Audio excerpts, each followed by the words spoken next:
Small spaces. 13. Coco darted into the trees after Ollie. The forest seemed to close around them like the bars of a cage. "I'm glad Brian didn't come," panted Coco. "He's just a lump." Ollie thought of Coco's notebook the day before, the two faces nestled in the perfectly shaped heart, but she didn't say anything. Coco tripped over a root and would have gone sprawling, but Ollie caught her. Barely. "You pair of idiots," said Brian, marching up behind them. Both girls spun, still clutching each other. "I'm just following you because you're both crazy," he added. "Someone has to make sure you don't fall into the creek and die. I'll probably get a medal for it. They'll make me an Eagle Scout." "We didn't ask you," said Coco coldly. Then she tripped again. Brian snorted. "Only because you're complete idiots. At least City Girl here has an excuse. But you, Ollie?" "I'm nuts, remember," said Ollie. "Everyone says so." She quickened her pace. Some blind instinct lifted the hairs on her arms and urged her on. Coco seemed to feel it too, for she hurried along right behind. Brian muttered, "Geez, I can't believe I'm doing this," and followed. The path was narrow and winding and ribbed with roots. Coco, less used to moving outdoors, kept tripping. The third time Coco lurched forward and nearly sent Ollie to the ground, she snapped, "Could you not?" "Sorry," Coco said, wilting. "Well, at least we won't get too far from the bus before one of you breaks an ankle," Brian said. Ollie ignored him. "Why do you have to be so mean?" Coco demanded of Brian. "Mean? Are you talking about the part where I saved your lives because you ran off into a strange forest after dark?" Brian snapped back. Coco ground her teeth. "You're just full of yourself." Brian had his mouth open on a retort, but Ollie said, "Shut up, both of you. Either I've lost it or something's wrong. Honestly, I hope I'm crazy, but if I'm not, could we not let the entire forest know that we're here?" Brian rolled his eyes, but stopped talking. Coco felt instantly quiet and tiptoed along in Ollie's wake. Ollie supposed they were trying to be quiet, but Coco made a lot of noise, snapping sticks, and even Brian wasn't as quiet as Ollie, who had spent years mushrooming with her mother in all kinds of terrain and weather. It would be hard to hide with this crew. Ollie wished her mom were there. She glanced once at her watch with its flickering warning, 15:56. How did her watch know? Trees rattled overhead, masking the sound of their footsteps. The cold leaves were slimy underfoot. Coco tripped again and caught Ollie's backpack to keep herself from falling. Ollie windmilled her arms, barely keeping her own balance. She glared at Coco. "Sorry," Coco mouthed. Brian walked behind them grumpily. "You don't even know where you're going," he said, although he didn't talk as loud as before. "Ollie does," snapped Coco. "We had to leave the bus," Ollie said. "Remember what the bus driver said? At nightfall, they'll come for the rest of you." "I was wrong," said Brian. "You're not going to get in trouble. You're too crazy to get in trouble. Plead insanity at the hearing. That should clear things right up." "I hope we get in trouble," said Ollie grimly. "I really hope so, because that would mean I'm wrong."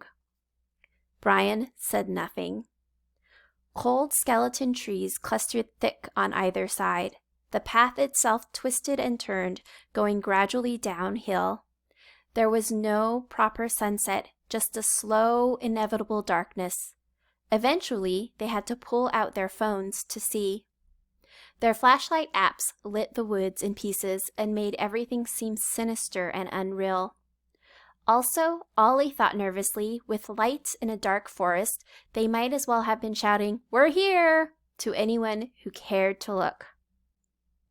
They came to a place where the trail disappeared, and Ollie halted, uncertain. "Where are we?" Coco whispered. Her voice sounded loud in the stillness. It's like it's not even October anymore. Coco was right. In Evansburg, the trees were bright with golden leaves. Here, the trees were bare, the wind sharp, brown leaves lay thick underfoot. The rain last night just knocked the leaves down, said Brian. All of them? Retorted Coco. Ollie didn't say anything. She was struggling to find the path, even with their phone lights. I think it's this way, she said, and headed off again. Coco was sticking close to Ollie, huffing and puffing and still cracking sticks under her feet. The way to what? Demanded Brian, following them. Exasperated. Ollie wished she knew, wished again that her mother were there. The shadows were dropping faster and faster, like a net descending. What are we doing? What are we doing? Said Brian, echoing her thought. Ollie, are you done being nuts yet? Her watch chimed gently against her wrist. Ollie looked down at it, in startled reflex, nearly tripping on a protruding root. The display had changed. Hide, it said. The display lit for an instant with a flickering blue glow. Ollie was paralyzed for a second. The countdown said 8 minutes. I'm scared, whispered Coco. They hurried down the path now, not talking. The leaves crunched under their feet. The trees groaned over their heads. Where's the farm? Asked Coco. We should have found it by now, right? Are we lost? Hide. It's getting dark, said Coco. That tends to happen at night, Brian muttered. And then, who's that? He asked, suddenly pointing. Is that? It looked like a person standing with his back to them. Hey, he said, Brian hurrying over. Hey, mister! Brian, wait, began Ollie. Too late. Brian put a hand on the man's shoulder and then yelped and jumped back. The arm flopped, the head fell sideways. It wasn't a person at all, only a scarecrow. The blank face scowled at them, hazy in the gathering dark. I thought it was a person, Brian whispered. Well, said Ollie, trying to be reasonable, to ignore her rising panic, a scarecrow means we must be near the farm. Coco screamed. Brian and Ollie spun. Coco stood with her hand over her mouth, pointing up at the tree trunks. We see you, was written on a tree overhead in ragged, dripping white letters. Below them, another scarecrow leaned against the tree. There was paint on his coveralls. He was grinning ear to ear. He had no hands at all, just 2 flopping paintbrushes where hands should be. The 3 stared at the letters a moment, disbelieving. What is that? Demanded Brian. Some kind of weird joke? Halloween? Look, gasped Coco, pointing. Ollie followed her finger. The first scarecrow was gone. I'm scared, whispered Coco. I'm really scared. A stick cracked quite nearby.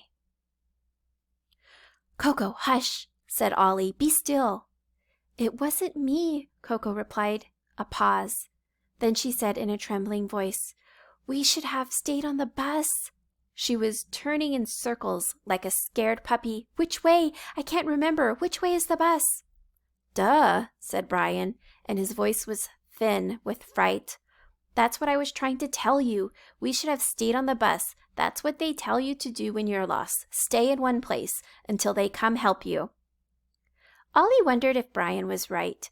Better the bus than alone in the forest with another stick cracked somewhere out in the darkness. Then another, louder, closer. Their phone lights were flickering now, just like the bus lights, just like Ollie's watch.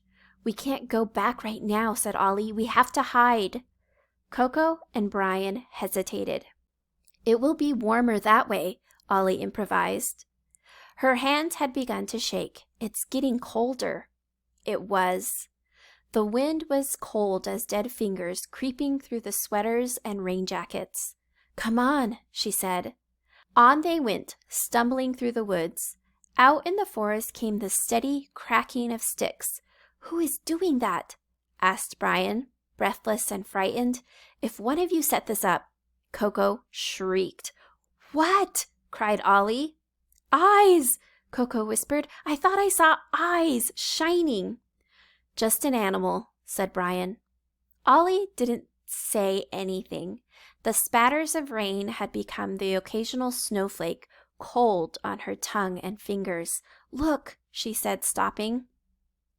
Two rocks sat leaning together, a little triangular shape between them, like a jack-o'-lantern's eye. "Let's hide in there," said Ollie. Unenthusiastic silence. "It's too small," said Brian at last. "There might be anything in there, a snake, a skunk." "We have to hide," said Ollie. "We have to hide now." 2 minutes, 12 seconds, said her watch. Overhead, bare branches groaned. Ollie shone her dim phone screen into the triangle made by the leaning rocks. Damp, dark, empty. "Come on." Brian and Coco didn't move. Behind them came a shrill "whee!" faint but clear through the trees. It sounded like an alarm. "What is that?" Coco whispered. Her fair hair stuck on her cheeks. She was sweating in spite of the cold. Brian had gone still. "The alarm at the back of the bus," he said. "What?" demanded Ollie. "Mike or Phil must have opened the back door." "Those idiots," said Brian. Even in the weak light from their phones, Ollie could see that Brian didn't quite believe what he was saying. "There's an alarm on buses that goes off if the back door is opened." "But," breathed Coco, "what if it wasn't them?" A scream tore through the twilight, then a whole chorus of screaming. A bus full of kids. They stared at each other. The screams got louder. "Oh, what is it?" cried Coco. "What?" Ollie's watch beeped again. It was glowing a faint blue. The countdown stood at 0. Behind them came a chink, as of metal dragged along wood. Ollie thought she saw a pale patch, like a face, glimpsed between trees, then lost. Chink! But no, it couldn't be. It just couldn't. Coco was breathing like someone trying not to scream. "I saw something moving. I saw it just there." Crunch went the footsteps. "There!" cried Brian. "I saw a face." "It could be someone nice," said Coco, but her voice was trembling. "It's not," said Ollie. A nice person would call out or something," she thought of scarecrows with trowel hands, and that thought was enough to send her onto her knees, scrambling for the cleft between the rocks. She dove forward, found herself in a surprisingly roomy crawl space, and turned. Up above, Coco really did scream. Brian shouted, "Coco!" Ollie cried, "Brian!" A hulking thing had come up behind them, walking on limbs that were too long and jointed in weird places. A hand, a rake hand, gleamed in their shaking phone lights. "Come on!" Ollie bellowed, backing up. Coco hurtled into the cave, bowling Ollie over. Above them, Brian screamed. Coco flipped around it once and scrabbled back into the cave entrance. "Brian!" Ollie had an impossible glimpse of Brian, lying on the ground, while the black-suited scarecrow bent down toward him, rake hand reaching as though it meant to hook itself under Brian's collar and drag him away. There were small stones in the mouth of the cave, gritty under Ollie's hands. She groped for one. The stone bounced with a ping off the rake, and the sound was enough to jar Brian out of his shock. "Come on, Brian, come on!" cried Coco. Brian began crawling under the rocks. Ollie let fly another stone and hit the scarecrow right below the eye. A nightmare face turned to Ollie, stitched on snarl, eyes like 2 finger-sized holes. The rake reached out again. With a desperate heave, Brian got himself into the cave, and they all scrambled toward the back, panting.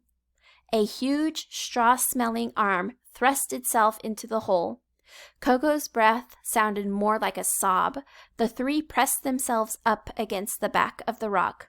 The arm groped, almost touching Ollie's ankle. She pulled it beneath herself. Her heartbeat shook her like a rabbit in an open field. Then the arm withdrew. The rustling footsteps faded. A silence fell. After a moment, Coco and Ollie and Brian turned to look at each other. "What," said Coco, "in hell was that?" Brian began to giggle. Then he began to laugh. "What," snapped Ollie, still out of breath with fright, "is so funny?" "Alice in Wonderland," said Brian. "Remember, how do you know I'm mad?" asked Alice. "You must be," Ollie said, finishing the quotation slowly, "or you wouldn't have come here." Brian buried his face in his hands.